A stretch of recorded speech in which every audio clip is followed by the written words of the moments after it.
Hi, I'm Kelli, I'm Allison, I'm Leah. And I'm Kristin.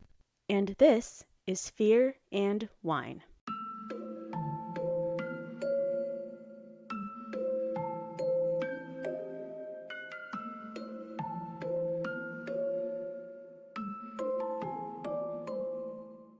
Hi, welcome to Fear and Wine. We are a podcast about horror TV shows, movies, and more, and we pair each watch with the perfect glass of wine.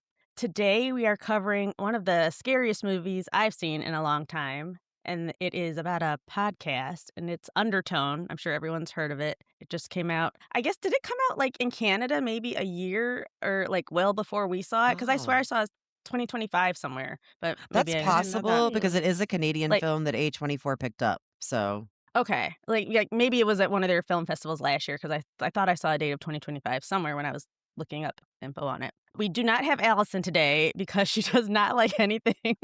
When we've talked about the genres that scare us the most, we know that Allison does not like anything with demons or possession, and that's a lot of this movie, so she said, I'm out. But we do have a good friend of ours who's filling in, a special guest, Rachel. Hi, Rachel. Yay. Thank you for joining hey, us. Rachel, you've been name dropped here before. So Oh, nice. Yes, Thank you yes, for we've talked having about you me. before. All good things. All good things. All Yeah. good things, yes. Thank you. But Yes, I'm happy Rachel, to be here. Kristin, and I saw the movie last weekend together. Yeah. So Kristin and Rachel are going to kind of cover it. Kristin's going to lead it, but they understood it better than me, so they're going to take most of this. And Leah and I will ask questions because even though I saw it, I walked away. I loved it, but I had a lot of questions. I was a little confused. But our question for this episode, because it has to do with possessions and demon, is what is your favorite possession in pop culture? It does not need to be demonic, doesn't even need to be horror related, and it can be from anything. I'll go. I'll go first. Oh, you go. You Want to go. do rock, paper, scissors to see who goes We first? should probably figure this out ahead of time so we're not always like sitting there for. Yeah. Go ahead. That's all right. Well, okay. So I have my first choice, and then I have a runner-up. So my first choice, I thought really long and hard about this because I know there's probably so many. It probably shows up in so many things that I wasn't even thinking of, you know? But my mind immediately went to Ghostbusters from 1984, the year I was born. And if you guys remember, like the Sigourney Weaver character, Pazuzu. Is it a Pazuzu? I think it's Zool. Zool. That's right. Something with a Z. But they have those two devil dogs that come out, and they possess her and the guy. And I always thought those devil dogs were so cool and scary. And I mean, they just have like the glowing red eyes and the horns and the slobbery teeth. And I don't know. I just thought it was, I think as a kid, it was one of those movies where it like kind of creeped me out, but it had enough comic relief that like I thought it was funny and it was cool. And I just thought it was just such a fun movie. So that was my first choice for a possession in a film or a show. But my runner-up choice would be Jonah Hill. Oh, This I Is the love End. that. Yeah. Oh my gosh, I didn't Yeah, get me that. either. That's a good The one. power of Yeah. Christ compels you. And he's We're- like, does it, Jay? That's a good one. So I yeah, forgot about like- that. I love that yeah. one. I would thought for sure someone else was going to choose that one, but yeah. So those were mine. That's Good choice. fantastic. I forgot about Okay, that Jonah Kristin. Hill. That is genuinely one of the funnier. Do you want to go next, Rachel? Since this is- Yes. Okay. Oh, yeah. I love this question because I thought instantly of my favorite movie, which you might not even know this is my favorite movie. The Shining, Oh. and specifically the Overlook Hotel, Mm-hmm. because the Mhm. hotel itself, right, is It's possessed. it's possessed. So it's kind Wow. of, it's not it's kind of an object, but it's not a person. I wanted to like really Yeah. think out, beyond the different. person. But it's like, I actually went there in real life. So it had another little layer of personal touch to it. I went to the Stanley Hotel, which That's is so where cool. Stephen King was inspired, Oh, right, wow. to write The Shining and The Overlook. And you go on the ghost tour there and use like vortexes and orbs and all the things that they teach you about and tell you about and all the paranormal history, which just makes it feel like so much more alive, So that one to me it's my favorite. That's got to be the best. Wow. nice. That's a That's good so one. creative. Mhm. That's a creative choice really to is. think of Yeah. an actual place instead of a person. But hmm was You it should creepy? Did it feel Yeah. eerie? Like Yeah. the architecture is beautiful, but also feels haunted, it's just like that creepy old hotel feel. And then they tell you the stories like this is the room where Stephen King was, where he, came up with the idea and thought about the story. So, Oh, um, cool. yeah, it was great. Oh, that's That's awesome. cool. You should you should surprise Allison with a trip there sometime. So, Rachel, you Yeah. don't know this, but Allison has said that's her creepiest, scariest movie of all time. So she'd Really? be pissed. Yeah. Oh, Yeah. there you go. And Estes Park, Colorado. That's where it is. I It's mean, in it's a Colorado, beautiful yeah. place to go. So, She Nice. stayed in like haunted hotels with me before and stuff like that, but I don't know if she would like that. I don't know. Oh, yeah, That's why I said staying there with surprise her. I don't Kelli think on she'd go top of willingly. Yeah. on top Yeah. of going there, staying there with Kelli would Right? freak me out. Oh yeah, I don't know if she would stay. Yeah, but she would do the tour probably. That's cool. Well, let me go next, just since you're going to hear me talking pretty much the whole rest of the episode. And I have a weird answer today, for me anyway, because I do not watch soap operas, but for a very short period of time, I got into Days of Our Lives back in the 90s. So this is a very old Yes. reference. Okay. I already know. I Oh, already you know. do? Oh, Oh, you yeah. do? I have no Marlena? idea. Yes, it's Marlena. Yes. You guys know about Marlena? Yes. Oh my Yeah, God. I didn't think yes. anybody Girl, knew about Marlena. I scheduled my college classes around Days of Our Lives. Oh, that's fantastic. See, I didn't know this. I thought that you I guys. don't know it. So Okay. you have to tell me. Okay, then I'll tell you a little bit about it. I'm going to actually share just a quick little picture so you guys can see, because I genuinely think that this whole storyline was absolutely hilarious. So, in order to fill you in, and you can see some images of Marlena here. So Marlena from Days of Our Lives, it was Marlena Evans. And in 1994, we are in Salem, Illinois, which doesn't exist, obviously, but it's made up for the show. And there is a character named Stefano DeMera, who is like a villain of the town. He's unhinged. And he decides his best use of time is hypnotizing the town psychiatrist and leaves the door open for Satan to possess her. So she gets possessed by Satan. And this is all happening on NBC at 1:00 in the afternoon. And some of us are recording it while we're at school and coming home to watch Marlena's my possession. She's levitating. Her eyes are rolling in the back. I mean, all the things were happening in the middle of the afternoon. So now this is the Ridiculous. part where it gets extra unhinged. So the guy who ends up saving her, if you look on the screen, do you see the like smoldering guy in the black leather jacket?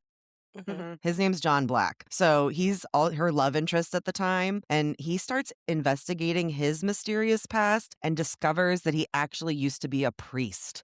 So this is very like lucky, and he's like, "Oh, I'm actually ordained." So he rejoins the church, becomes Father John Black. He performs an emergency exorcism, like he just knows how to do exorcisms all of a sudden. And then the best part is after he casts the devil out of Marlena, he leaves the priesthood again and then says, "Okay, I'm done with this," and then starts cheating on Marlena with Kristin Blake. So the audacity of this John Blake, the commitment to the bit with both of them, the possession, my God. like this whole storyline was just, it was So fabulous. Okay. I definitely remember the possession, but I don't remember all of the details. So I'm really glad that you filled us in, Yay. because Oh my I gosh. would not have been able to remember any of that. Well, I other had to stuff. look up some of the details myself because they are truly so unhinged that I don't Mhm. necessarily think it's something that I would remember right away. But oh God, that was a fun I trip must down have memory lane. That's fantastic. Watched it with my mom, or I mean, I remember bits and pieces about different soap operas. Like there was the other one that had the lady who was like maybe a witch, and there was like the little guy that was Passions? I think that It might have been Passions. Yes, I it think might my have mom been watches that Passions. now, actually. Yeah. Oh my gosh. I mean, I went Soap to operas super. are still on? They're- I think Most of think them are so. gone now. My top two were All My Children and Days of Our Lives, and those are both Yeah. off there now. Yep. Yeah. Oh my I God. went to Super Soap Weekend one time at Disney World, Did where they you? had all the Really? soap opera stars. No and- way. Oh my gosh. Okay. I didn't know that years was a ago. thing. Yeah. I saw Rachel's- Susan Lucci there. She's so tiny. Oh, I love her. Tiny, yeah. Yeah. Rachel has ever won an secondhand award? embarrassment for all of us right She now. did. Oh She my finally God. won an Emmy. She won her one Emmy like years. I just and years remember and that years was a big late. deal in the 90s. Like, will Mhm. Susan Lucci ever win? Yeah. That was a good one, Kristin. Thanks. Yeah. Yeah. It's Um, very obscure. For me, anyway. Yes.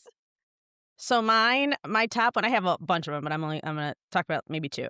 But my top one is very obvious. Of course, it's from the first Harry Potter movie when Professor Quirrell was possessed by Voldemort and he was living like in the back of his head. So Professor Quirrell wore a turban the whole film, and then you find out at the end it's because he's sharing his body with Voldemort. Oh, it's like that one movie, Kristin. Yes, it's like that. Oh, Oh, yeah, like back of that the one head. movie we yeah, watched. where she's in the Yes. back of the head. Oh, I love it. Ew. Yeah, so because he didn't have a body yet. You know, you got to watch the whole series to find out how he gets his body back. But anyway, the first one, he doesn't have a full body yet, so he's sharing it with Professor Quirrell, And trying to kill Harry. Voldemort's the guy who looks like Rick Rick Scott, Scott. right? Rick, Okay, yeah. okay. Because I Oh, never yeah. watched that series. Looks All like right. Rick Scott. But he Totally. does. Yes, as he forms later, and by the end, he does kind of look like Rick Mhm. Scott. He really does. And then another one that I loved, and I've talked about this movie with you guys before, is that 1998 Denzel Washington movie Fallen, where the demon Oh. keeps jumping from person to Yeah. Oh, person. that's a good one. Yeah, I love that movie. Yeah, that's a great choice. I haven't Yeah, seen so that I in a liked while. I just liked how they did that. That one just kept moving to people. And then of course, shout out to Robert the doll because we're in Florida and he is the Yeah. little possessed doll, Yes. you know, In Key by I think it was West? some Is he in Key I've West. never seen Yeah. Yeah. him. Mhm. Okay. Mm-hmm. So I we got to went give on him his props. I went on a ghost tour on a trip in Key West once, and I got to see the artist house where he supposedly lived, I guess, before he was at where is he at now? I think he's actually near like the airport Oh. in a yeah, I don't know. Is he But still in Key West or did they move him? They moved I Annabelle all over think the place and she was burning shit down Yeah, everywhere. I I know remember she went that. on yeah. tour. I Yeah. think Robert's She went still on in Key tour. West, but the house that he originated in with the family that he The lived with and Otto. the kid. Yeah. Yeah, yep. And I remember them telling us like up in this window is where people would walk by and they would say that they could see Robert like looking out the window, and Ugh. I was like, "Oh Oh, my hell gosh, no. it is so scary." So I was terrified that night when I went to sleep, but it's Dolls are fine. scary in general. And actually, there Mhm. is a little like doll kind of motif Yes, the mentioned reference in here. this film. So don't Oh, worry. great. You'll get a doll. I promise. Yeah. Yes. Yes. Well, that's good. Yeah. So those were good ones. Well, thanks guys for indulging me in that question. I was worried that I love it. I don't know. I was like, are they not going to Yeah. think of anything? But Oh, I'm glad everybody came up with like I really thought of fun too ones. many. Yeah, I'm like, same. how do I Yeah. narrow it down? I'm sure there's so many more that like I'm not even Mhm. thinking of that I'd be like, "Oh yeah. Yeah, What about that's this?" yeah. You I mean, know? honestly, Reagan in The Exorcist, you always have to give the shout out to the OG, Yes, I right? was gonna go there. Yeah. I I mean, mean, Mhm. because the it's just the spewing of the best pea ever. green and it's been used so many times in other films. And Yeah. Yeah. I mean, it is an iconic possession. So Yeah. Yeah, absolutely. of course. And oh gosh, I just made me think of The the crucifix. Ugh, Yes, I knew you'd go there. ugh. Oh God, never mind. Okay. If you've seen the movie, you know. Yeah. Yes. I'm You not going know, to I describe that haven't seen the one. movie, and unfortunately, I do know. But Don't. But I was gonna say Yes. you always, even when you haven't seen the movie, Leah knows all about all She the does. The worst crazy parts of the parts. movie. Yeah. there were many a night when I was, a young person on my desktop at night in my room, just Googling, going down rabbit holes of, Oh boy. Oh. the worst possible movies you could ever watch. Just give, spoiler after spoiler, because I'm not watching them, but I do need to know what happens, That's which so is Yeah. why funny. I'm here now Yes, with you I love that guys. about you. Hence the So podcast. yeah. So we're gonna get started with our movie. I'm gonna give a quick warning. Like I said, this movie was very scary. My only warning is if anyone wants to see this movie, if you're pregnant, maybe hold off on seeing it for a little bit. Good If point. you have young kids, I don't know. I've never been pregnant or been a mom, but I feel like it would freak me out if I was pregnant and watched this movie. And also, if you need a palate cleanser, we all suggest the Afro Man trial that happened Oh earlier. gosh, Oh my yes. God. Thank you That for was bringing that amazing. up. It will make you laugh. It'll make you forget all your worries for a good several hours. You can stream the whole court case I have been on walking around YouTube. my It's house fantastic. singing, Randy Walters is a son of a bitch. Ooh, for like the past 2 days. Well, those I'm I've gonna been cops messed singing. download up. all these. Yeah. I'm downloading all these songs on Spotify. I've been singing "Lick 'Em Lolisa." Like Oh it's man. yeah, it's a hit, man. I was like, why do these songs have the nerve to be so good? Well, they messed up they because are- none of us knew these songs until they took them to court, Yes, and now we all know them. exactly. So And Yeah. now they're bops too. I They just never are. thought in 2026 we'd see Afro Man with big resurgence like this. I mean, But Wow. I'm here for it.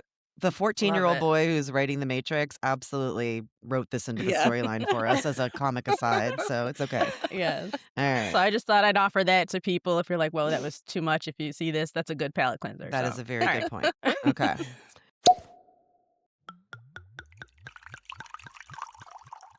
We paired today's horror film with Interpretation Chardonnay. From the Canaris region in California, this Chardonnay delivers a cool energy with vibrant lemon cream and pear flavors and bright acidity.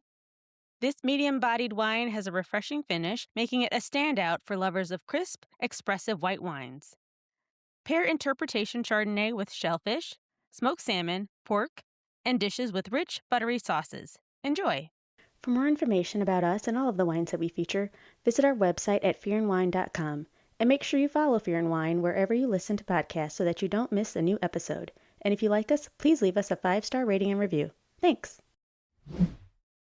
Okay, so we are going to cover Undertone then, and it is a 2025 Canadian horror film directed by Ian Twasson. I might have said that wrong. Sorry if I did. It was picked up by A24, so we actually discussed earlier, we weren't sure if this film had released earlier in Canada and then just came here to the US. We're not sure. However, it just released in the US last weekend in March of 2026. So the three of us went to go see it, and we actually all really ended up liking it. And it does star Nina Kiri as a paranormal podcaster who becomes haunted by a disturbing audio recording she receives. It slowly blurs the lines between the recordings and her own reality as she cares for her dying mother. So that's kind of just the overall premise of the movie. So we open on a photo album, pictures from a little girl's first communion. We see a dying old woman in bed. We see all this religious iconography all around, pictures of Mary, statues of Mary, but it's the sound that disturbs us the most. There is this haggard, rattling breathing of the dying woman who's laying in a bed. And underneath that haggard breathing, layered, we hear a girl's voice quietly singing Ba Ba Black Sheep somewhere in the background. We realize that that voice belongs to Evie. She is the daughter of the dying woman, currently serving as her caretaker while her mother is on home hospice. Evie descends the stairs, and we see that she has set up a makeshift podcast studio in the dining room. The only sound at this time that we hear is the ticking of the clock. And we actually hear that a lot throughout the movie. And sometimes it's the only sound that we hear, and it's really kind of unnerving. However, she places her headphones on, like all of you have, and it's like that noise cancellation sound happens. And we in the theater have that exact experience of tick, tick, tick, and then, and it's just complete dead silence. So, once she has her headset on, she pulls up her podcast website, and we see that it's called The Undertone. She scrolls through comments on their last episode, which covered a viral urban legend called the, quote, I Feel Wonderful video. It's essentially like this film's version of The Ring. If you watch it, you get cursed. So they had covered it on the last episode before the one they're about to do tonight. The comments that she's looking through reference a red-faced lady with a distorted voice, like spooky internet lore stuff, very on brand kind of for what podcasts would cover. She then pulls up her iPhone on her Mac and calls her co-host Justin. Now, this is where I wanted to stop here because we've been doing this podcast for a while and we have never used phones. Is that something that people do? I've seen people do like interviews, like not when they're doing their regular episode, but I've seen people record an interview on their phone. Okay. I was just curious. So, I'd never seen it before with using like cell phones, but I guess they have call-ins too. So maybe that's part of why they do it that way. I don't know. Will we ever It be able might to be do a Mac. call-ins? yeah, I mean, I know shows can do Yeah. it. Okay. Just Yeah. curious. What were you going to say, Yeah. Rachel? Like if I'm using my Mac and my phone rings, I see my phone pop up on the Mac. So I think maybe that's what we're seeing is just the phone on the Oh. computer. Oh, she's like pulling that up as a separate app and like it just Yeah. taps It into the just shows her audio. phone. Yeah, Okay. maybe that's what I was thinking. That Yeah, makes that's true. Yeah, my phone will do that when sometimes when we're starting our recordings, Oh. it'll try to switch me over to my phone. So I don't Yeah. know. Well, I'm poor and I don't have a MacBook, so I didn't know any of these things. Okay. So good to know. Okay.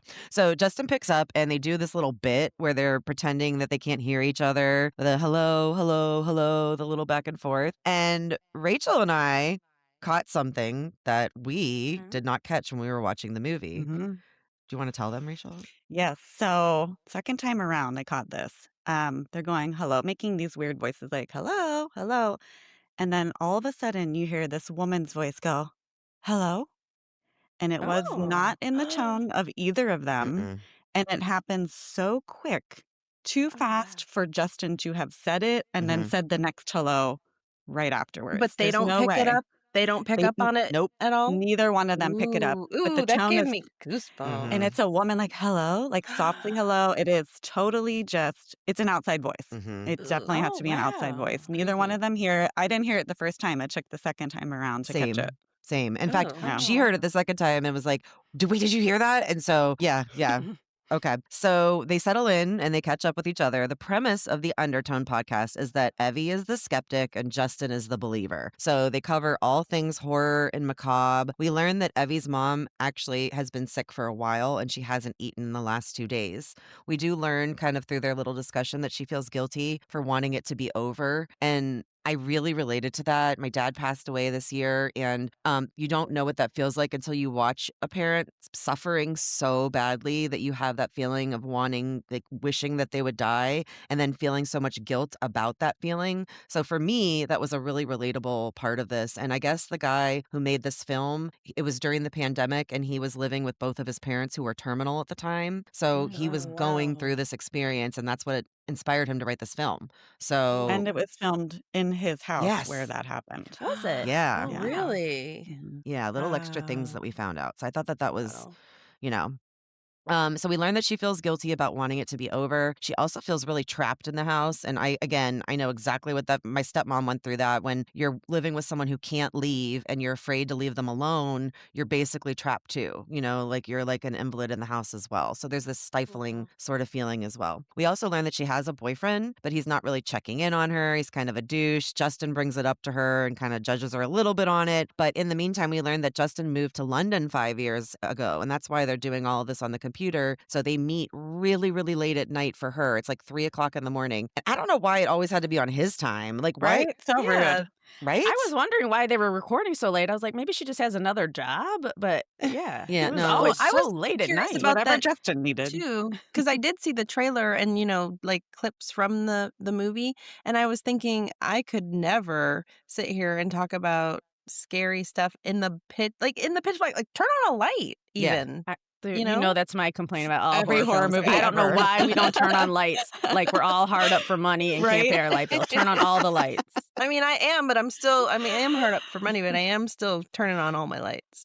Yeah. Yeah, at 3 a.m. when I'm Yeah. doing a podcast. Yeah. Yeah. So everything's on Justin's time and his convenience because, of course, the man always, that's the way things work. But anyway, so for her, it's the middle of the night. For him, it's early morning just before he's getting ready to go to work. And so anyway, she says she's fine. That stop asking me questions. I'm fine. But she's obviously not fine. So Evie's skepticism comes through immediately when they discuss the kinds of stories they cover, including a Korean girl at an LA hotel, which that was that nod to that Uh-huh. Cecil, right? Yeah. And conspiracy theories around her death. Justin says he has a surprise topic for today's episode and suggests they start recording so that her reaction can be genuine. So the intro music begins to their podcast, and as it plays, the camera starts slowly planning around the pitch black room behind Evie. So the whole time, she's like just this little sliver of light. We can see like her in the corner, but then the rest of the camera starts panning around this black room behind her. And we realize then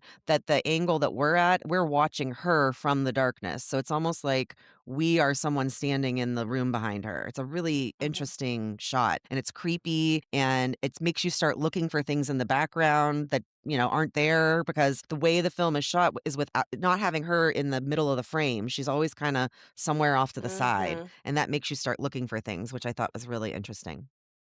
They riff off of their previous episode about the quote, "I feel wonderful" video, which Justin claims caused 92 people to die by suicide. While he's talking, Evie actually pulls the video back up on their shared screen and we get to see it. It's all black Oh. and red. It's a woman with a red smile that slowly gets bigger and bigger and bigger. No. Why would you even tempt It's it? creepy. Like, why Yeah, would you it is even creepy. like? I'm sorry, even if you don't believe in that stuff, if I heard that all those people really were killing themselves after watching it, I would be like, get this off my screen. Like, why are you She's a showing this to me? hardcore skeptic. Yeah. Like, Is she she's kind of okay? like So me in a way. Like, she's a okay, very logic, science-based person. Like, I have to see it to believe yeah, this kind of a okay. thing. Exactly. So you Yeah. if that were something that were going around, you would be brave I enough? would You would hit play? 100% watch it. Oh. Really? Yeah. Oh, Okay. wow. Okay. That could have been Because a I'm good going to question I debunk too. it. wouldn't. If if Yeah. if a I would viral not. video said that you were gonna die if you watched it, would you actually watch it? I don't think I would Hell either. no. No. Mm-mm. Yeah, I don't believe any of those things, so I would. I mean, my mom did send me one of those like email chainmail things. You remember when Until those you're gonna Oh my die. gosh. It'd be like gosh. forward, Yeah. forward, forward. Yeah, back if in you the don't day, yeah, yeah. and one from my actual own mother Oh. came to me that said, "If you don't forward this to so many people," it was like this story about this girl's gonna be under your bed and kill you at night. I was like, "Excuse me? My own mother?" Now Oh, those Why I would deleted all those. Yeah, I no, got those those, those yeah. I was I like never believed, that but was like a virus or something. come on. Mm-mm. Yeah. Mm-mm. So the smile that keeps getting bigger kind of reminds me of that movie Smile, actually, like Smile, that yes. weird, It's creepy like- kind Yeah. of smile. And Justin realizes that she's pulled this thing back up on the screen. You know, they watched it last week, but he's like, "Get that off the screen." And she laughs. She's like, "This was all debunked." And she takes it down, though, but he's not amused. So he actually now reveals that after their last episode, he received a strange email. And it was from an email. It was like a bunch of letters mixed up and at email.com. And the subject line reads, "LOL, beware of listening to all." The body is a bizarre arrangement of descending letters. It kind of looks like an E. E. Cummings poem. Like, you know how, like, are you familiar Like with a him as a poet? staircase. That's what I was thinking when I saw that too. Oh, That's what it nice. reminded me Okay. of. So my little English reference. But it kind of looks like an E. E. Cummings poem with an upside down smiley face. And attached at the end of the email are 10 audio files. And they're simply named 1, 2, 3, 4. And they're spelled kind of weird, but they're labeled the numbers and they're numbered from 1 through 10. He forwards it to Evie. Sorry, I keep calling her Evie or Evie. I'm going to mix it up, but it's Evie in the show. And she reads the letter arrangement aloud and interprets it as atonement at tenet. So it's just literally like each letter in a row straight down, and that's how she reads it out spelled. Atonement at tenet. Justin admits he already listened to the first file and that it's an audio recording of a couple, Jessa and Mike. He wants to play them live on air, though, so he didn't listen to the rest of them. So they pull up file 1, and we hear Mike's voice explaining that Jessa's been talking in her sleep every night, and he's going to record the whole night so he can try to capture what she's doing. And they joke about it. We hear Jessa in the background, and then they say goodnight. And Justin, looking at the file, can see that there's no audio in it, but he finds where the bump is, where something picks up. So he skips ahead about 4 hours on the audio clip, and then we hear a girl's voice singing. And it's Jessa in her sleep singing "London Bridge is Falling Down." They move on to file 2, and we get the now familiar shot, the dark room behind Evie, framing her as if something is watching. Justin skips ahead again to find where the audio begins, and we hear some rustling bed sheets, and then we hear Mike's confused voice. "Jessa?" He gets out of bed and starts following a sound. It's like it's warped children's voices singing "London Bridge," but in reverse. Nope. I'd probably leave the theater at this part. Always creepy. Yeah. Yes. Anytime you play any music backwards, it always creeps Backwards, me yeah. out. Imagine So- if he fast forwarded to like the little sound bump and he plays it and it's Randy Walters is the son of a bitch. Ooh. I wish. Like, Yeah. Oh my later God, you've been you need singing to at make your that. sleep. That would go viral if you actually like could clip that together and make that Yes. for sure. Make an undertone trailer of my own, Send but it to it's Afro Afro Man. Man songs. Yeah. Oh my God, that's that would actually be funny. awesome. It always made me think of the Tom Sandoval's and the Traders when they had to sing those songs backwards. And then they play it dolls. forward or something. Rachel hasn't He seen had to that sing yet. it backwards, and then they play it to identify it. Okay, yeah. I've seen Oh, people I hope do that that's coming up trend. soon. Oh, on he's such a social media. mess. That's He's such a So mess. funny. Well, this isn't funny like Tom Sandoval because it is deeply unsettling to me hearing these Mhm. children's voices backwards. Oh, But and again, we're hearing this in an audio recording. So this is Mike and Jessa. So Mike apparently found Jessa sleepwalking and she's standing at the record player with the song playing backwards. And as he starts to wake her up, the recording just cuts.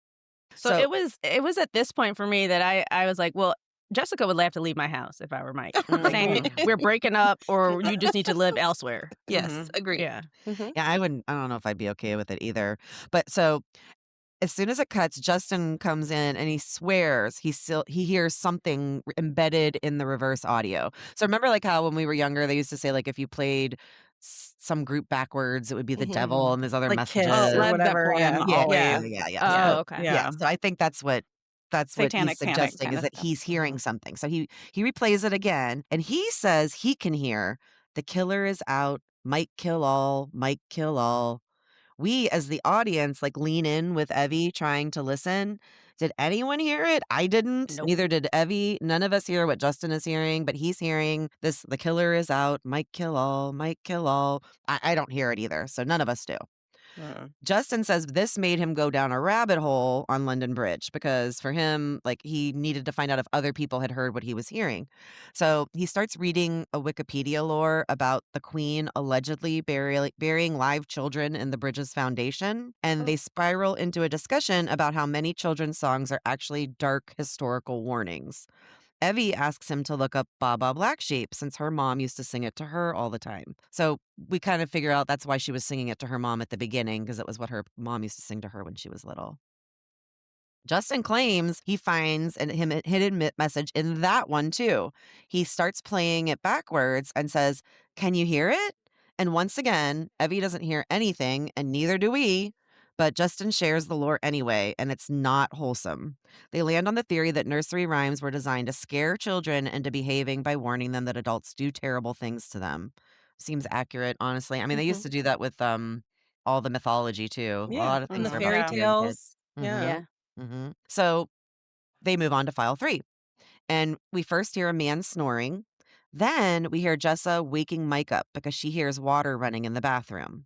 And he gets up and he goes and turns it off, and then the recording just ends.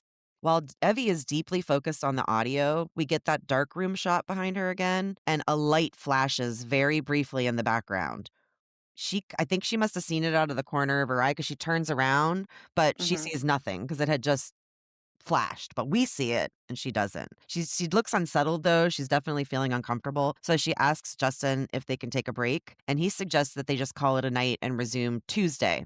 She asks him to send the backwards Baba Black Sheep to her so she can examine it a little further and listen to it and see if she can hear anything in it, and then they hang up. So we're now behind Evie as she closes her laptop. The staircase is visible, in the back to her left, and a light now turns on upstairs and stays on. We see it before she does, but she then turns around and sees that a light has gone on upstairs. So when she approaches the stairs and looks up, she's clearly shaken. She starts walking upstairs very slowly, and we see that the light has come on in her mom's room. She walks in, and her mother is still asleep, but the bedside lamp is on next to her. Evie just kisses her head, says goodnight, and turns the lamp off, and we are plunged into darkness. Now, would any of you else been like, she doesn't seem as concerned as I would be if this light came on next to my mom's bed, who's hasn't moved in weeks. Not at all. Okay. Yeah, I would be extremely concerned, and I probably would even be scared to go in the room, to be honest Yeah. with you. Yeah, I'd be concerned, but Well, I mean, I'd I be feel more like mad. Like, why are you waking up to turn the light on and you're not talking to me, bitch? Like, why, Yeah. Oh, why? you mean to your mom? to your mom. Yeah, Oh, he's yeah. been laying there, not speaking to her, not Yeah. doing anything But this I whole see, time. I wouldn't have thought that my mom turned it on, but I Yeah. think all of us, I know Kristen and I have talked about it, that kind of just happens at our house. Sometimes my That light is will just true. turn In the middle on. of the night, it'll wake me Yeah. up because my overhead light will turn on all of a sudden. Mm-mm. Oh, that's Mhm. never Hell happened to no. me. No, No, no. that's Yeah. happened to me more than Which, once, I mean, unfortunately. can be explained like, oh, maybe it's the wiring, maybe it's like, I guess Right. that could be explained away. And Mhm. especially if you're alone in a dark house at night, I mean, your mind's probably gonna try to justify it somehow so Mhm. that you're not Yeah, scared. good But Yeah. point. I would be terrified. Well, and Rachel and I had talked about this because we were talking about kind of the end stage when people are dying, and there's something called terminal lucidity that happens where someone Oh. might be completely out like this and doing, you haven't seen them for weeks, and all of a sudden they'll sit up Mhm. and Yeah. Mhm. act like everything's normal. So maybe that's where Yeah. her mind went. Like her mom had a moment of Yeah. terminal lucidity and sat up True. and turned the light on. I don't know. Yes. Or I mean, like the that's, Okay. rally, yeah, where people get like a lot yeah. of energy at the end. Mhm. Yeah. Yep. Yeah. Yep. So maybe that's how she explained it. I'm in her mind. Mhm. I'm not sure. But so she turns the lamp off and we are plunged into complete darkness. So whenever the screen goes dark, the whole theater goes dark. And it's unsettling because they make it last for Mhm. longer than it would in any other movie. You know what I Mhm. mean? It's uncomfortable, yeah. Yeah. So are So you we're like waiting for like are you yeah. like thinking like something's gonna jump out or there's Waiting gonna for be a the jump jump scare. scare? Yeah. Yeah. Mhm. Yeah, pretty Ooh. much. So we're in the darkness, but in the dark, we hear a voicemail play. And it is Evie's mom, but a younger and healthier version. And she says that she misses Evie and that they haven't talked in a while and that she's been praying for her. And she asks Evie to please call her back so that they can talk. And later on, we kind of see that this is a voicemail that Evie has on her phone. And it's funny because I went through my phone and was trying to find a voicemail from my dad and I couldn't. So my daughter went through and found one and sent it to me that I plan on keeping. So I think this is something that people would do too. You want to remember back when your parents sounded healthy. So I think she plays this a lot to herself. So now it's the morning and Evie runs past her mom's door and ends up throwing up in the bathroom. She calls the doctor from the bathroom floor and schedules a pregnancy test for the next morning. We see Evie standing in her mom's room now, and she's speaking to a nurse that we can't see. The nurse says it could be any day now, and that a rattling breath is the main sign that the end is near. Evie asks if her mom can hear her, and the nurse says no one really knows, but she likes to think so. And I want to stop here because we had a little conversation between Rachel and Kelli and I that I thought was really interesting about this part. So I'll let you guys kind of branch off here about the nurse. Oh, Kelli, you go first. so I always thought that there were 3 people in this movie. As far as you could see, there were 3 people. But apparently I made up the 3rd person. You don't actually ever see the nurse, but I could tell you exactly what she looked like because my brain just made her up. Isn't that So, Which interesting? is so yeah, crazy but because you the never nurse, actually see her. no, I she's mean, not is there. she in the movie, like, out We of hear the her. shot, or you Yes. Out only of hear her shot. Yes, voice? because you see Evie looking at her. Yeah. Right. Right. And so she's like off to the side. You don't actually see her. You hear her voice, you see her looking at her, but you never see her at Huh. all. Yeah. The camera shot is from the hallway into the mother's room, and Evie is standing in a place where we can see her, but the nurse would be like over by the bed. But they are talking to each other, so we can hear both voices, but we just only see Evie. And throughout the entire film, we only see 2 humans in it, and it's Evie and her mother, and that's it. Everything So else I is just a voice. Yeah, I think because I knew she was in the room, I just filled in what she looked like because it wasn't a phone call. So I was like, why would I make that up on a phone call? That's Because I so didn't do that cool. with Justin. Which is so But I think it's interesting. just because I knew she was physically there at some point. I just filled in who she would be. Yeah, that's so So, cool to Which is me. what our brains do. I Mhm. yeah. mean, that's just, They yeah. say that's why memories can't be trusted because people do That's fill right. in things like False that. So, memories happen Right. all the Yeah. And time. also, to add to the hearing thing, I've always heard that hearing was one of the last senses to go. I don't know if that's Same. been proven, but I know when people are, in the end stages, a lot of times they say to continue talking to them because they Yep. can mhm, still hear what you're saying. So, mhm. Yes. Yep. Yeah. And that's kind of what the nurse says. She's like, no one knows for sure, but she likes to think they can still hear. And so she should continue talking to her, singing to her, whatever. So aw. now the nurse is gone and Evie's just kind of standing alone, watching her mother struggle to breathe. Her phone keeps buzzing. And finally she answers it. And it's Darren, who is her boyfriend, telling her that she needs to come over. He's having a party, that he misses her. He's doing all this for her. She needs to get out of the house. He says, I love you. And she says, okay. And kind of just hangs up.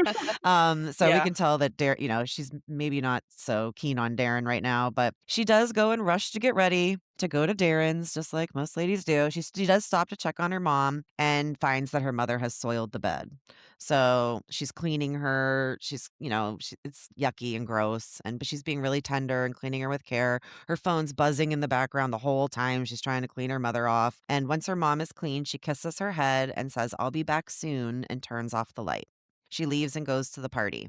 We don't see the party. We don't see her anywhere. We just see her returning the next morning. So it literally goes her leaving and then her walking in the next morning. So she goes into the kitchen to make tea. She turns on the kettle. She goes upstairs to check on her mom and finds her mom on the floor. So when she walks upstairs, she sees her mom laying face down on the floor. She drags her mom back into the bed and the tea kettle starts shrieking in the kitchen below. So she's sitting behind her mom crying. We're hearing the tea kettle. And then she notices something on the nightstand and it's like a religious statue. And to me, it's the most unsettling Virgin Mary statue ever committed to film. It is a Mary standing in a gown with babies crawling up her body, like crawling up her gown. So It's wait, Ew. Yes. that was supposed to be Mary? I thought it was some other saint. I'm not Catholic, so I I don't know the mean, saints. I I would No, thought it it's was assume supposed to it's be Mary. some other Mary. lady. Yeah. Oh, okay. That was through me doing some research that I found. I Yeah. found out it's Oh. definitely a depiction of Mary, and there are a lot of depictions of Mary around her room. And then a Hail Mary comes up later as well, the prayer. So I think the mother prayed a lot to Oh. Mary. Like I think Mary was her girl, like her Do cow. you guys Yeah. remember when the Okay. Mary showed up in like locally on the side of that building and like it was like an oil it was No, like oil in the window or In something? Florida? Yeah, it was I've no. seen very her local. pop up around. I didn't know It it was was years local. and years ago, but yeah, I don't know. I'll find it I and just send it remember to when you. But Larry David accidentally got piss on their Jesus picture, and And those he was ladies thought that crying. Jesus was crying and like I took yeah. do it to remember churches that. and stuff. Oh, it was so good. Sorry, I Yeah. digress. Um, Okay, no, that's good to know. I really thought it was like some patron saint of babies Yeah. or something. I didn't yeah, know. There no, it's really Yeah. aren't very that many female saints. Oh, I there don't aren't. think. no. Saint Oh, I don't know Agnes, Saint anything. I Francis. apologize. Yeah. Yeah, there's a I few, but not that many. Yeah, the Catholics are very picky about allowing women into Only the certain women sainthood. are Don't you allowed. worry. Oh, okay. Mm-hmm. I thought there were women all over the place. All right, my bad.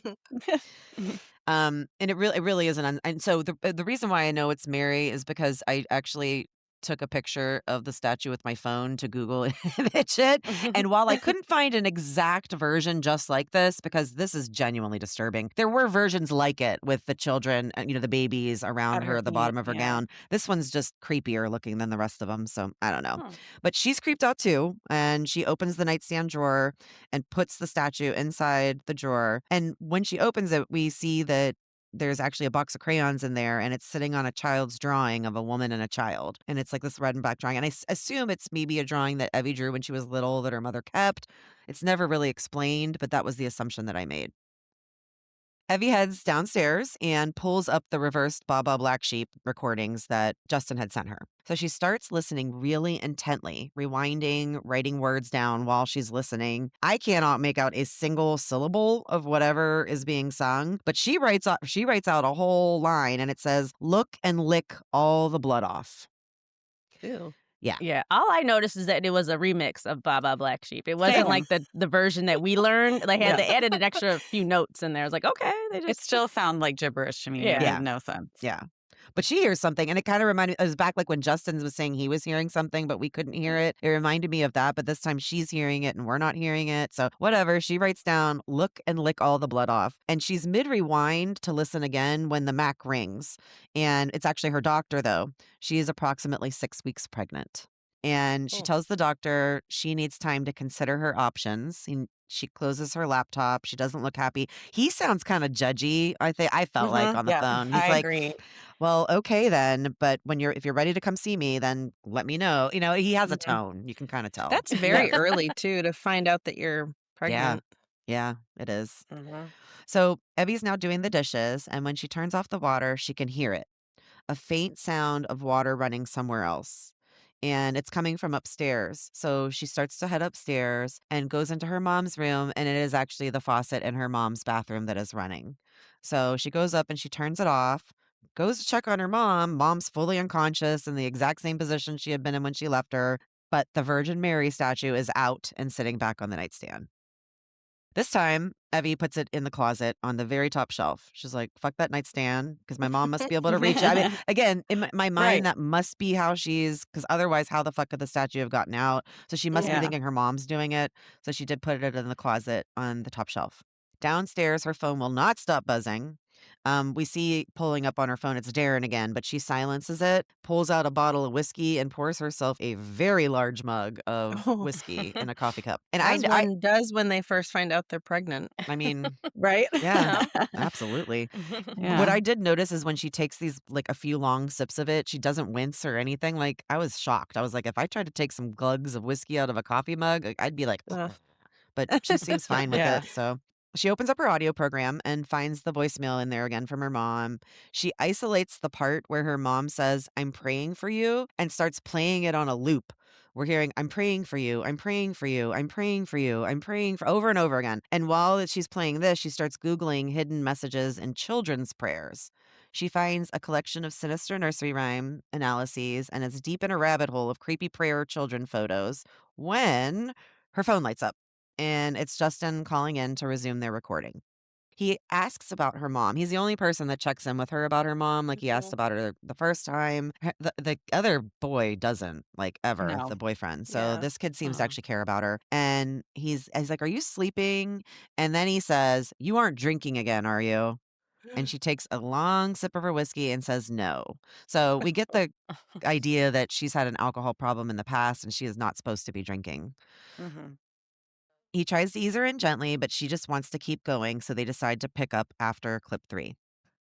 So we're on file 4, and the creepiest whispery voice you've ever heard starts talking. It's like this baby voice like this, like No, sounding. Yeah, no. yeah.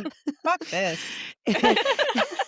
And it is Mike and Jessa, though. They start arguing about this. It's called a baby sleep time doll that has the pull string on the back. It's like a little pink baby doll that you pull a string and then it says things. So we realize that little voice is that baby doll. And he tells her to put it in the baby's room because he does not want to hear that again. Justin and Evie look up and it's exactly as terrifying as one would imagine. They realize Mike and Jessa are expecting a baby. So I don't think we knew, we don't know that she's pregnant until this moment when he tells her to put it in the baby's room. So the rest of the clip is the couple going to sleep. And Justin kind of forwards it ahead till he sees something, and they are awakened by a very loud banging sound. Just bang, bang, bang. Then there's complete silence, and the recording just cuts off. And Evie's like, oh, it's old plumbing. Justin hears a voice, though. So they play it back, and there's a whisper buried in the audio, but they can't quite make it out. So they move on to the next clip. And now they're on file 5. Go ahead. Can I say something? So because the sound design in this movie was so cool, especially in the theater. So when they're doing that banging sound, it sounds like timpani drums coming from behind you. Yeah. Like it was just the way they did this. You felt very immersed in, like you were in the room with I them. turned around several times. Yeah. It was felt so real. cool. Yeah. I just love how the sound was. And I mean, we can't really capture that in the recap, but just you got to see this in the theater. It was really cool. Yeah. You say cool, I say terrifying because that to me, like the Both. thought of just like having the loud bangs out of nowhere, that's worse than a jump scare to me. Like if I'm scared in a situation, like I will cover my ears. Loud sounds do it for me. And I just feel like that. I don't want to be immersed in that, Kelly. Oh, then okay, that's then what's you so would brilliant enjoy it. about this movie, though. You can't I guess close that's your like the eyes whole and that's run the whole away. point. Yeah. Yeah, they had sound coming from all around you, Uh-huh. different. It Right. just, it was Where neat. like a lot of movies would use, maybe like scary music or something like that. This is just relying on Or the effects. atmosphere. And Yeah. And a lot of silence in this film. So we go from the loud banging to then just complete blackout silence. And so it's very disorienting, I feel like, when you watch it in the theater because you feel like her in those moments. And like Rachel said, you're looking behind you, like she looks behind herself a lot when she's listening to the audio so closely that she feels like the audio, that's coming from her room too. So it's really interesting, I think, that they make the audience feel how she is actually feeling using the audio. So I'm glad you brought that up, Kelly, because like you said, it's really not possible to convey the experience unless you actually go to the theater. And I recommend anyone listening to this podcast that is considering seeing the film, see it in the theater while you can and see it in Dolby if you can, because then that surround sound is just incredible. Okay, so we now move on to file 5. And for me, this one's scary because it is Jessa asleep chanting. And it keeps getting louder and louder and louder. And I'm going to try to say it and do it right, but I'm probably going to sound ridiculous. So it's like, Woza Bennymock, Woza Bennymock, Woza Bennymock, Woza Bennymock, Woza Bennymock, Woza Bennymock. And Okay, I'm gonna take my job. I Sorry. like this. That was good. Thanks, okay. That freaked me out. Okay. Well, that's what's happening. And this is what we're hearing too. And then there's just loud banging, that same banging in the background. So we're hearing banging behind us and in front of us, this Woza Bennymock, Woza Bennymock, Woza Bennymock. And her voice just keeps getting faster and louder and louder and louder. And I actually made a note to myself to mention the Dolby sound here. So it's funny that you had just brought that up, Kelly. No, it's okay. Because the theater basically surrounded us by this chanting. Like, it's coming from everywhere, and it is so loud, and it keeps so uncomfortable. You felt like you were getting invoked or something. Possessed. Possessed. Right. It was You're very right, Kelly. I would have had to kick this Jessa girl out. I've been like, listen, I know there's like a baby involved. We can do some shared custody. She's got to go to her mom's house. But you gotta go. I mean, she is pregnant, so he, maybe he thinks it's the hormones. I don't know, but he does manage. I would blame it on the hormones. He does manage to wake her up, and she stops mid chant when he wakes her up, and he's like, "Do you know what you were?" She doesn't remember anything. So Mike's the only person that got to experience that other than us. Evie says she needs sleep now. It's after 3 a.m. and Justin says he's got to get to work anyway. They agree to finish the episode later. They say goodnight. She pulls off her headphones and so we go from the silence of the headphones after they hang up to the clock ticking. That's all we're hearing is the clock ticking now over and over and over again. she looks up at the clock and it's 3:25 a.m. The camera now pans the entire downstairs. So it's going around and it ends up settling on Evie standing at the bottom of the stairs, and there are flashing lights coming from upstairs. And she's looking up, like, I think deciding on whether or not she wants to walk up there in this moment. But the lights are flashing. She goes up and it's the bulb on the, next to her mom's bed.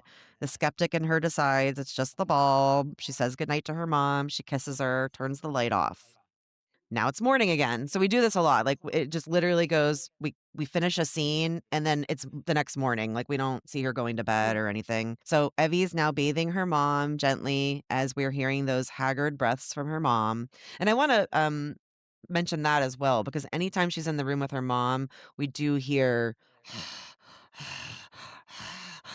like her mom's breathing the whole time, and it's really it's unsettling as well. Unnerving. Yeah.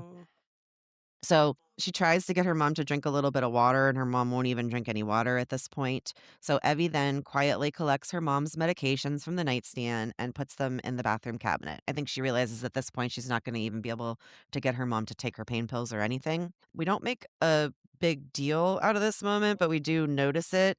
And I think it's something to kind of like, we notice her moving the medications. It's going to come up later, but I thought it was just because she knew she didn't need them anymore. So anyway, she investigates the whisper from file 4. She goes back downstairs and pulls up the audio file file 5, and she slows it down and amplifies it. And we hear it clearly now again. Wozabianamuk. And she's playing it over and over and slowing it down and speeding up. And so she decides to reverse it because of, the reverse songs that they have been talking about. And now you can hear it very clearly. It says, "Come in Abizu." Uh-oh. She plays it over and over again, and she starts chanting along. Come in Abizu, come in Abizu, come in Abizu, come in Abizu. And it's we're now getting cursed again in the theater because we're hearing, Yeah, now the right way we're getting cursed. we're hearing it in the proper Yeah. direction. Uh-huh. So I'm assuming Abizu is going to be coming in at any moment, because I'm telling you, this was really upsetting. Like I was upset. It was like getting louder and like, Mhm. yeah. Did anybody like get up and leave the theater at all? Yes, When one Two couple people left. did. Mhm. Oh, Did really? I they? missed it. I Okay. wondered. I wasn't Like sure why though. chicken. Yeah, I wasn't sure why, but it was 2 men as well, I think, right? It was like Yeah, an Did they older come? guy. Yeah. Did they And come Yeah. back? I guess I look don't like- notice because I assume people go No. to pee, but No, they nobody else. definitely didn't come back, and they left They look like together. Florida Man. They probably expected something different. So Oh, Yeah. yeah. They were like, "There's no boobs in this movie." Exactly. Yeah, right, yeah. It's boring. Well, so she plays it over and over, chanting along with it though, and we get a shot now of something invisible that's descending down the stairs towards Evie. The clock reads 3 a.m. behind her, and a lamp begins flashing. She gets up, reaches for the bulb, and goes still. She's transfixed by something in the dark. She's looking in the darkness behind her, and then the screen just cuts to black. Evie jolts awake at her computer, but the clock still reads 3 a.m. So I think the idea is that like that was like I don't know. I thought it was maybe like a little dream that was happening, and we were inside of her dream with that thing coming down the stairs. It's very unclear whether we're losing time or if that was a dream, because it's very confused. I thought that part was very confusing. What did you think, Rachel? With Or the Kelli? clock? I feel Yeah. like it was one of those micro sleeps because she said she hasn't Okay. slept. And I feel like it was one of those where she Okay. just put her head down for a second. And in Okay. that moment, you're the point of view of the entity, right? Like coming down the stairs, I feel like Yes. Okay. at that Oh. point in time. Okay. That makes more sense. Okay. So she jolts awake and it's time to do the podcast. So they get back to recording and they immediately pick up where they left off. And Justin tells us Abizu is a demon, the taker of children. She would steal into homes and kill newborn babies in their sleep. Solomon sentenced her to death, and in death she became a demon, and she never stopped. Then Justin realizes, he goes back to that email address that had sent him these clips initially, and we look at it with him on the screen, and it's wozabianamuk@email.com. And if you spell it backwards, it's comeinabizu@email.com. Oh. Yeah. So the demon is sending emails. I was Yep. gonna say, see, I wasn't wrong to be terrified of that chain email my mother sent to me. See? Yeah. Demons can get into email. They got their own email addresses and everything. Yep. So now we're on file 6, and Mike and Jessa are waking up. Jessa doesn't remember the chanting, kind of picks up right where the last one left off. Justin thinks she was possessed, though. Evie says it's probably a mental health issue. They listen as Mike wakes up calling for Jessa now. We hear a baby crying in the background, and Jessa screams. Justin tries to send a reply to the email that originally sent the files, but it just bounces right back. So now we realize that there's no, the email's gone. It was like a burner. They fire up file 7 and Mike and Jessa are jolted awake again by the banging. But now Baba Black Sheep starts suddenly playing in the background.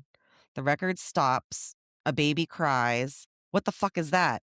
Justin points out that the version of Baba Black Sheep playing is the same backwards version that Evie has been listening to. So it's like the remix that Kelly was talking about, right? Justin finds a psychiatric case study. 2 patients, both women, both obsessed with Kamanabizu, both killed their children.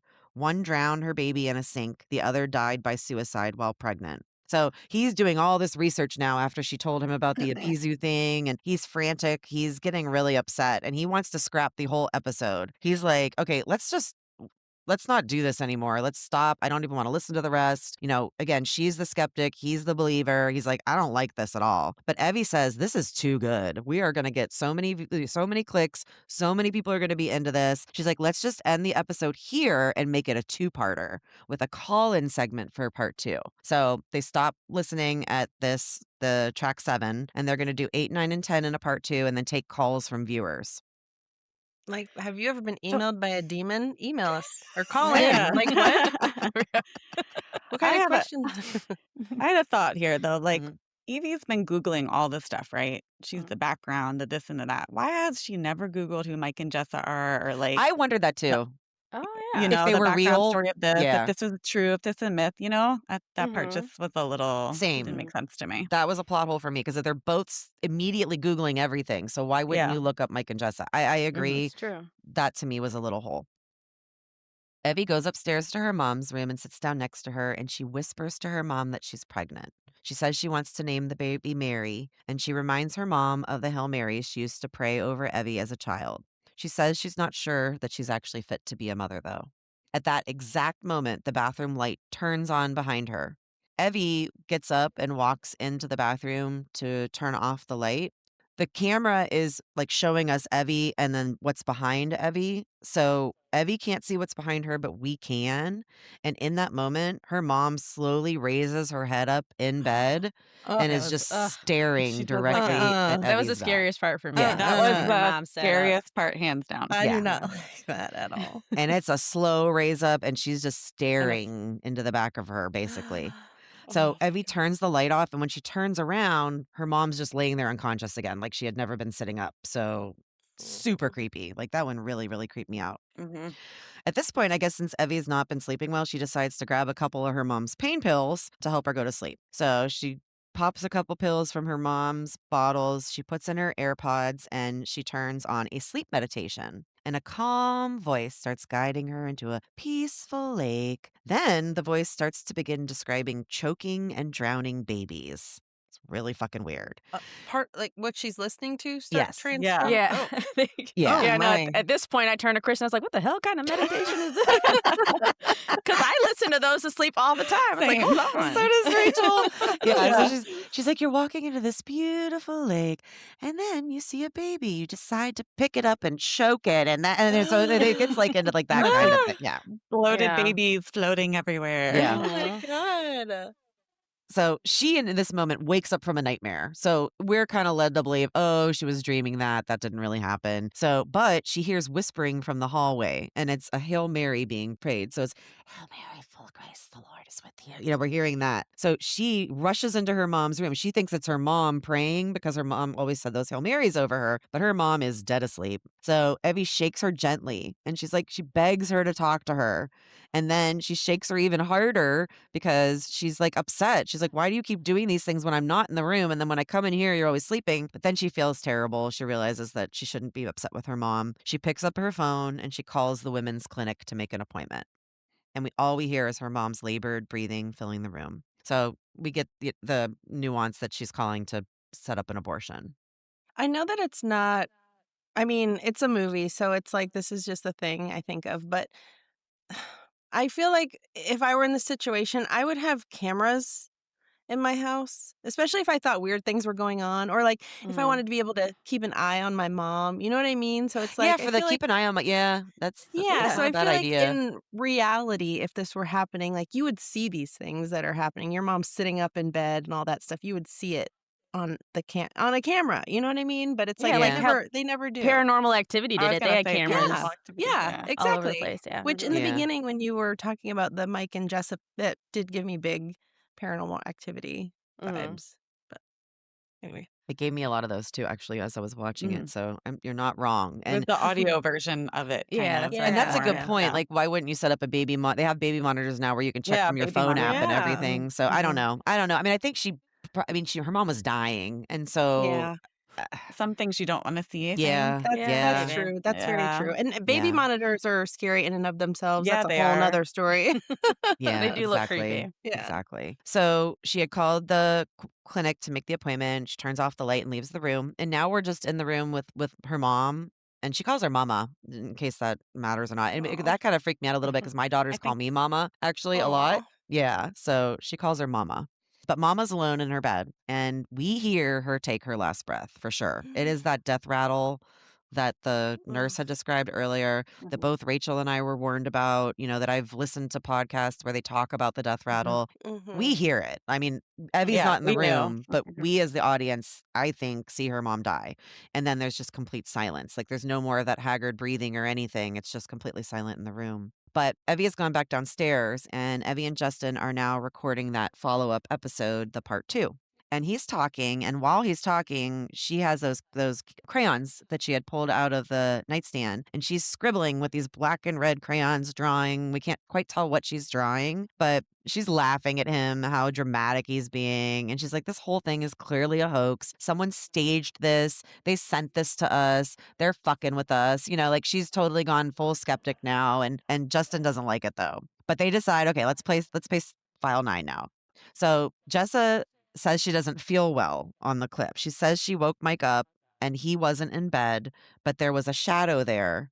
And she was going to say a Hail Mary, but then the shadow started praying along with her. And then Jessa starts laughing maniacally, and then the clip corrupts. So they mm. want to go back and listen to it again, but when Justin tries to play it again, the clip is corrupted and he can't actually play it. So it's a Mm-mm, really mm-mm. creepy laugh, creepy part, all of that. Now the calls start coming in. So we get a caller, and this guy says that Mike and Jessa were his neighbors. He says the police found them dead with bags over their heads, that they had babies drawn all over the walls, and that Jessa was 5 months pregnant. But the call cuts out, so they don't get to ask any more questions of the caller. A second person calls in now, and it's a woman, and she describes a neighbor who played a song backward every single night and ended up in prison for killing her infant. She said that they had woken up next door one night to hearing this really loud banging, and when they went downstairs, they learned that the banging that they heard was the neighbor woman swinging her baby in a garbage bag against the wall over and over and over. Oh my God. Yeah, did that make you think of them too, Kelly? Mm-hmm. Mhm. Yep. I immediately thought of that gross cat in a bag Mm-hmm. game and all that. Oh my God. Oh. Yeah. Disgusting. So Evie's still scribbling while like these calls are coming in, and she's like laughing. She thinks the callers are fake. Justin notices that his clock is reading 2:40 a.m. even though he's 6 hours ahead of Evie and his clock should say 8:40 a.m. And she makes this joke about a glitch in the matrix, but he doesn't laugh. He's like, "I don't think I want to play this last file. This is getting Mm-hmm. weird and I don't feel comfortable." But Evie makes him. She's like, "We are almost done with this. We are not skipping the ending." So he starts up file 10 and it's Jessa. And she keeps repeating, I'm listening, I'm listening, I'm listening, I'm listening. We find out that she has a bad fever because Mike's talking to her about her being sick. And suddenly she says, I have to warn her. And she gets up and runs out of the room. And we hear Mike get up and chase her. And all of a sudden we hear this hollow banging over and over and over again. Mike finds her and we hear Jessa say, Look, I can lick off all the blood now. The file corrupts and they can't go back and replay it. But now all 10 files have been played. Okay, so do you remember that? Look, I can lick all the blood off now. Where that came from? in the earlier clip? Yeah. Remember, she was yeah. right. She said she heard it in the song, Mhm. and we didn't. Again, we didn't hear it. She had heard it. We didn't hear it. But this is what we hear. We now hear Jessa say that. File corrupts, won't play again. The clock strikes 3 a.m. in Evie's like dining area, and then it just stops there. Like, so it clicks to 3 a.m. and then now all of a sudden the second ticker isn't moving. It's just sitting there at 3 a.m. And all at once, the backward music starts blasting. We hear Mike screaming for Jessa. There's banging. The music morphs into Baba Black Sheep. The light in Evie's living room starts strobing at the climax of the song. So it's like playing along with the song in Evie's room, and the ball bursts. The recording restarts again, and it's a baby crying. We hear Mike's voice. Where is that coming from? And then Jessa just saying, Justin, I'm so cold. She says Justin, though, not Mike in the recording. Oh. Yeah. Oh, yeah. I don't think I picked that Yeah. up. Okay. Podcast Justin hears his own name in the recording, and he stops it immediately, and he's like freaking out. Evie's trying now to blame the edit on him. She's like, you're doing this to me. Why are you doing this? And now a new caller comes in and says, I'd like to speak to Mary. Over and over again. I'd like to speak to Mary. I'd like to The speak to baby's name? Mary. I'd like to speak to me. Yeah. And then just hangs up. Okay, Now the so phone. Sorry. quick, can I This is ask a a really lot's happening no. here. No, there is. I just wanna clarify because did you guys said that you think you heard the mother die, but is that really, like, addressed at all, or does it just jump to, like, It's not after? addressed because we're downstairs like after we hear that death rattle, we are downstairs with Evie and they're starting the Okay. podcast. So Okay, got yeah, it. we don't Okay, see the sorry, mother that is after that yet at all. We don't know we don't know if she's actually dead, but as a person who heard like we were told about that death rattle, we hear the right. death rattle and then she's not breathing anymore. So I think So we're that supposed to makes believe We're sense. she died. supposed to, yeah. Yeah. But, like, Evie doesn't Know realize that yet. any of No, this not at yet. all. Okay, She got had it. gone downstairs already. Yeah. So the new caller was the I'd like to speak to Mary over and over again. And then that caller hangs up. The phone immediately rings again. And now it's a giggling voice. And it says, you shouldn't have called out to her. And Justin asks, who? And the girl says, Abizu. She waits in the 10th file at the witching hour. And now we have that caller hangs up and another caller calls in. And now it's a woman's voice named Abby. She says she hears a baby and says she needs help. The baby won't stop crying. And then she says, don't worry, I'll stop her from crying. And we hear the baby screaming in pain, being killed by its mother. Evie is now freaking out and begging the woman to stop on the phone. And all of a sudden, Evie says out loud, I killed my mommy. She starts talking to Justin and says that when her mom got sick, her mom asked her to pray with her, but she was always too busy with her boyfriend or her friends. And so she wouldn't come and pray with her. And then her mom stopped eating. And then her mom stopped talking. And now she blames herself and says that if she had come and prayed with her mom, maybe her mom could have gotten better. And she's telling all this to Evie. Evie tells Abby, I believe you're good. We can still hear the baby struggling in the background. It's almost like Evie's trying to make this plea to Abby to get her to stop. But then Abby's tears turn into laughter and then into something else entirely. This really creepy sounding voice starts coming out of the phone and Justin starts screaming. Evie starts to walk towards her television in the background in the living room because the whole room lights up red all of a sudden. Okay. So the room's red and something came on the TV. So the camera starts to pan slowly around the room. And in the mirror, we see Evie standing right in front of the TV, and on the screen, the face from the I Feel Wonderful video. It's that red and black woman that had been smiling, that face at the beginning. But the smile's gone now. It is just a serious faced version of that woman, but her eyes are black like a demon. And Evie's just staring at it. And we hear laughter coming from that woman's voice on the phone. And Justin is begging Evie to get out of the house. He's yelling at her. Like there's so much chaos going on in this moment. It is very confusing. So I can see why some people got confused. Justin's begging her to leave through her headphones. She's in front of the TV. The red-faced ladies, the kitchen faucet turns on in the background. Evie ends up going into the kitchen to turn it off. And when we see her walk past the refrigerator, we actually see one of those baby sleep time dolls sitting on top of the refrigerator real fast. It's like, I don't think maybe everyone would have maybe even noticed it, but it's definitely there. This little tiny, Ew. yeah, pink baby sleep. I Okay. wanted to look that up to see if those were real and I forgot. Baba Black Sheep begins to play in the background, and a voice starts screaming, "Yuona Bazaminiku," or whatever that word was that I was saying over. The backwards come in Abizu starts screaming over and over and over again, and it's coming through her headphones into her ears, and we're hearing it in the theater all around us, yelling over and over again, this coming, this Woza Bianamakuk. So but now as the camera pans around, there are black and red drawings all over the walls of the mother and daughter, like that she had seen on the paper in the nightstand. And we also realized that that is what Evie was drawing next to her at the computer during that last episode that they were filming. So it's almost like she redrew that. Now, in this moment, every bulb bursts in the entire house. So every light bulb bursts. She wasn't using them anyway. That's true. And then in this moment, the camera starts to drift upstairs, and we are drifting along with the camera, heading up the stairs in the dark. We get a flash, and it is such a fast flash. It's like the flash in Fight Club where we see the dick, but we don't see the dick. You know what I'm talking about? Yeah. Where it's sliced in, yeah. It's that fast of a flash. But there are two flashes. And the first flash, we see Evie laying at the bottom of the stairs, looking dead with a plastic bag over her head. And then the next flash is another picture, and it looks like there's someone else behind her also with the bag over their head. So two dead people with bags over their heads. Evie is, though, now in her mom's room. She's up there, and she's looking at her mom's bed, but nobody's in it. And the bed is freshly made, and it's completely empty. And that creepy Virgin Mary statue is sitting right on top of the covers, like right in front of her, and she's looking at it. And then Evie slowly turns around, and we see it. Her mom is in the bathroom, standing and staring into the mirror, and she's staring at Evie in the mirror. So, like her back is to Evie, but she can see her face to face in the mirror. And Evie screams, "Mama!" And all of a sudden, this fucking woman starts running backwards towards her at full speed. No. Oh, yeah. Absolutely Full not. speed.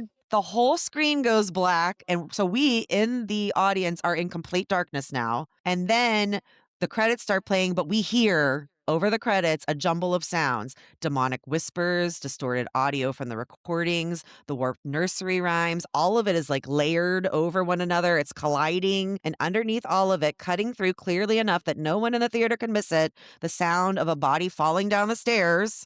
And the film just ends there. No explanation, no resolution. We just see a shot of the stairs, and that's it. And it's over. What? Yeah. Yeah. That was a cool ending, I thought. Oh my God. And that all happens in the dark. Like, we are in pitch blackness. Dark for a while. Hearing listening to this. crazy sounds, and we can clearly hear someone falling down the stairs, but I don't we like don't that. see anything then. And then it just ended, and it was over. And we all felt like we got cursed at the end. I'm telling you, when they were repeating that stuff over and over again like that, you felt like you were being cursed by Abizu in that moment. I can't even explain it. I mean, I looked it up because that is a real demon, name of a demon. Yeah. So it's not like one that they made up for the movie. No. I mean, that at least would have made me feel a little bit better. But yeah, it makes it scarier that they used a real one. The creator said, Kristin sent me a clip of an interview that he did this intentionally to scare the crap out of Catholics. So someone like me, I don't know any of these saints. I don't know any of these demons. It's just not anything I would ever learned as a Baptist kid. So he said he was aiming he used a lot of Catholic symbolism and things that Catholic people might know. Is he mad at Catholics or something? I don't know. It's just what he wanted to do. He might have been grappling with his own faith when his parents were dying. I think he grew up Catholic as well. So, I mean, I think a lot of people question their faith when, they're grieving. So, not crazy. But people have said they think that he smushed too many ideas into one movie. And I don't know if that's true. I felt like I got it. Like, I understood it, and I felt like it all came together. But a lot of people are saying he tried to do too much, like the religion was too much. They felt like, I don't know. What do you think? I thought the religious part of it was important to bring in the guilt. Yes. Because she felt so much guilt about everything, about her drinking, about being pregnant, possibly doing an abortion, about her mother. And religion, especially Catholicism. Good old Catholic guilt. Yes, is good at giving you that guilt. So I thought that was an important part of it. Me too. Me too. Any questions, Leah? Because this is a lot. Well, Yeah, I do. I have a question.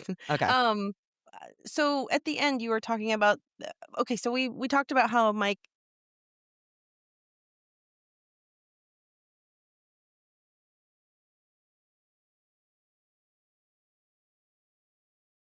and Jessa, when people were calling in, there was a neighbor that said they live next door and that they found them with bags over their heads. So that correlates to the clip that you see with somebody with a bag over their head. Yeah. But why do you see one where it's just her and then one where it's her and somebody else behind her?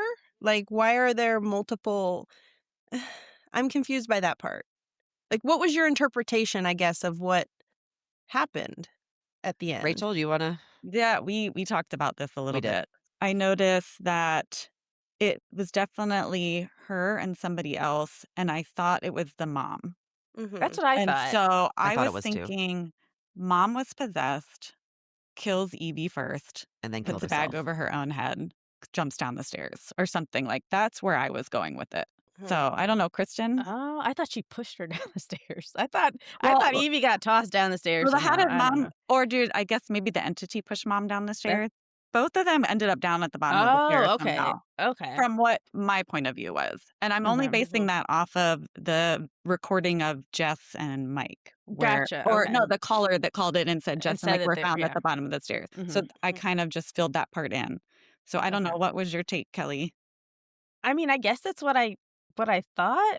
I wasn't really sure when Kristen said that's what you came up with. I was like, "Oh, that makes sense that maybe the mom's body got taken over or in that last moment as she was breathing, the demon became the mom and then that explains how what happened at the end because we did see her die. So that explains how all of a sudden it's reanimated and it's Yes, and Right, she's all right. moving standing up and around. Yeah. coming backwards and being extra creepy Mhm. for no reason. So that So Just actually makes I sense. Yeah. that visual of somebody like running backwards at me in the It was dark. Are crazy. you kidding me?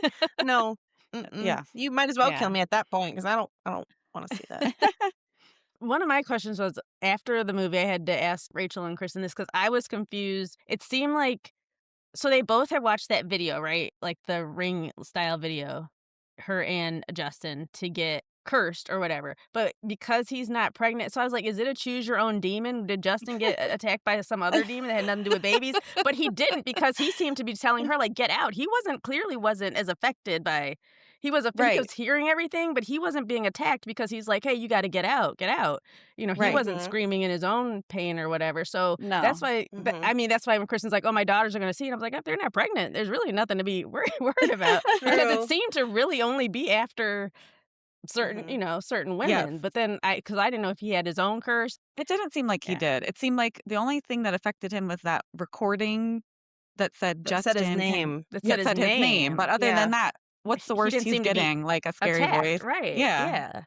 Yeah. I had to So relate to Abizu and being pregnant or babies or Yeah. something like right. that. So, Kristen, what was your interpretation of what happened between them at the end? Because that's what my question was kind of like when you see a clip of just her with the bag over her head or the quick clip of her and what Rachel said was she thought was probably the mom That's behind what I thought her. too. I Yeah. assumed it was the mother too because I mean, who else?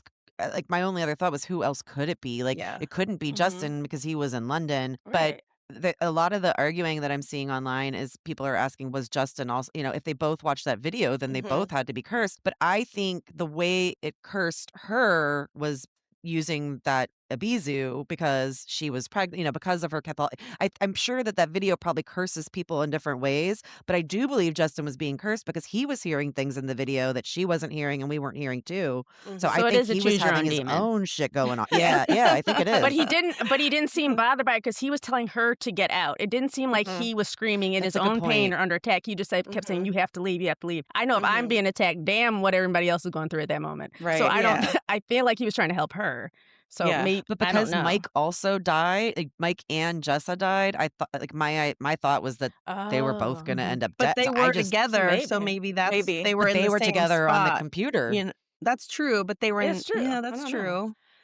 but maybe it couldn't get to both And of remember he them. said that his time was the same as hers in that moment? Like, Yeah. Oh, that's true. Yeah, they both I had the witching hour at the same time. It was just interesting that it didn't seem like he was under his own attack, but maybe he was, and I Mhm. just didn't pick up on it.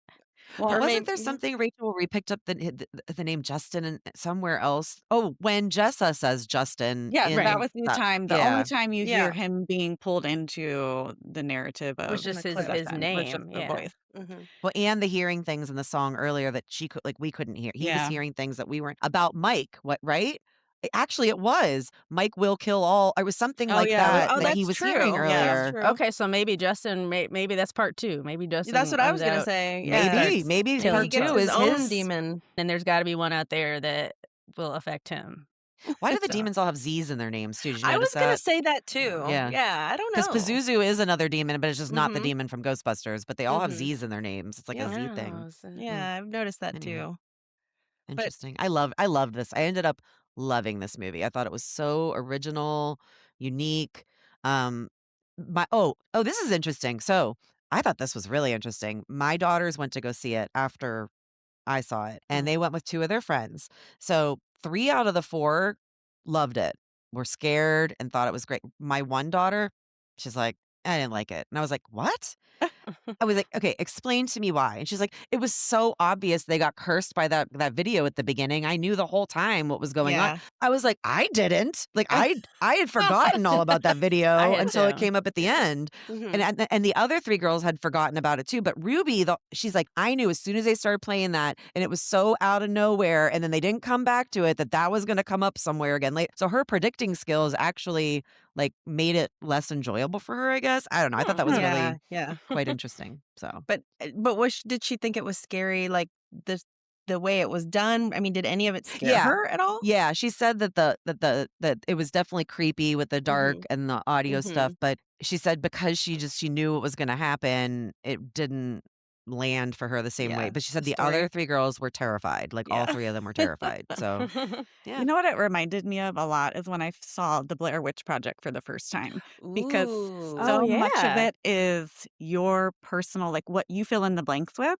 Mhm. Because, Mhm. here you're just given a lot of audio, not a lot of visual. I mean, there's so many times I'm looking more in the background than what's actually happening in the foreground, waiting for Mhm. that jump scare, that obvious horror movie moment, which I Mhm. never got. But I got, so much of this audio interaction that I'm filling in the blanks a lot. And that's what Mhm. made the Blair Witch Project so scary for me. And that's what made this so scary for me. Mhm. So, Well, That's a and good point. I feel like Yeah. now movies are so over the top that, like, kids, like your kids, they watch a lot of horror, so it's hard Mhm. for people nowadays to see something and be really blown away by it or really Mhm. scared by it truly. Because the Blair Witch, I'm sure a lot of people now would watch it or kids would watch it and be like, "This isn't Yeah. scary," yeah. But comparatively to what they're used to watching. But, like, that was new, that was something that had not really been done before when it Mhm. came out for Mhm. us, and I mean, even I remember the very end of it scared the shit out of me when Same. they go down and the guy's standing in the corner and, like, just the Mhm. little scenes like Mhm. that really I mean, nothing was happening, but it was Right. Mhm. terrifying, and so I wonder if kids, get scared like that anymore these days. I don't know. Your own imagination, I think, is Yeah. scarier Yes. than many things, Yeah. right? What Mhm. you Yeah. even with having your headphones on and thinking you're hearing things behind you. But Mhm. yeah, Mhm. if you don't have that, then it'll be quite Mhm. boring. Yeah. That's a I good think that point. that's really creative though how this movie relied so much on the sounds. And I mean, we're Mhm. all used to wearing our headphones all the time for stuff. And you Mhm. are when Mhm. the noise canceling kicks in and that's you're in your own world. So it's Mhm. like the thought of Mhm. just I don't know, just all that stuff happening Yeah. around you and you're kind of like in the zone is Yeah. just Yeah. extra scary to me. I Oof. agree. Yeah, Yeah. it's really cool. So, if anybody is listening, I recommend seeing it in the theater while you can Yes. because or have a great surround sound system at home. I don't know, but Mhm. it definitely makes it Makes the world so of much difference, I scarier. think. Mhm. Yeah. New genre, right? Audio horror or Mhm. something like that. Mhm. Yeah. Yeah, I love Mhm. Yeah, that. And then, it's really so cool. Rachel and I found a second movie that we ended up watching that is also about a podcast. It's a Yeah. horror movie. It's I called wanna check that one Monolith, out. in Okay. case anyone wants to Monolith. ever watch it. Okay. Monolith? Yes, Monolith. it was Mhm. good. Yeah, it was good. And it's a little bit of a different concept, but still horror and podcast related and all that. Mhm. So it was good. Mhm. Very cool.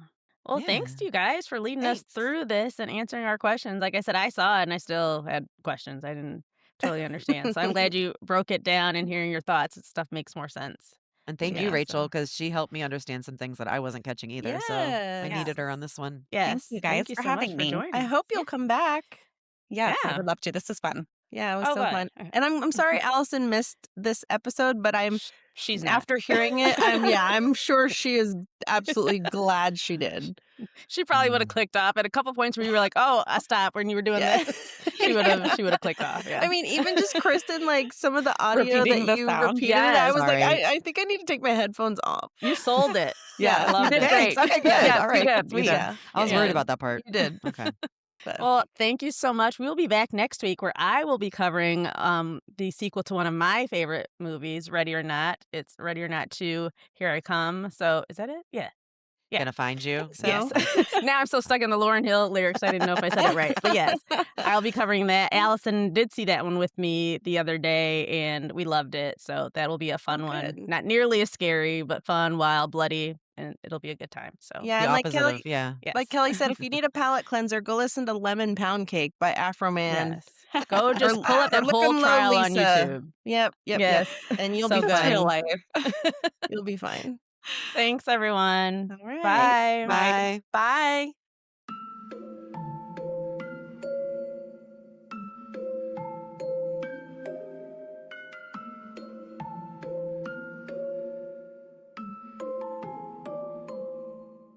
For more information about our episodes, follow us on Instagram at Fear and Wine Pod.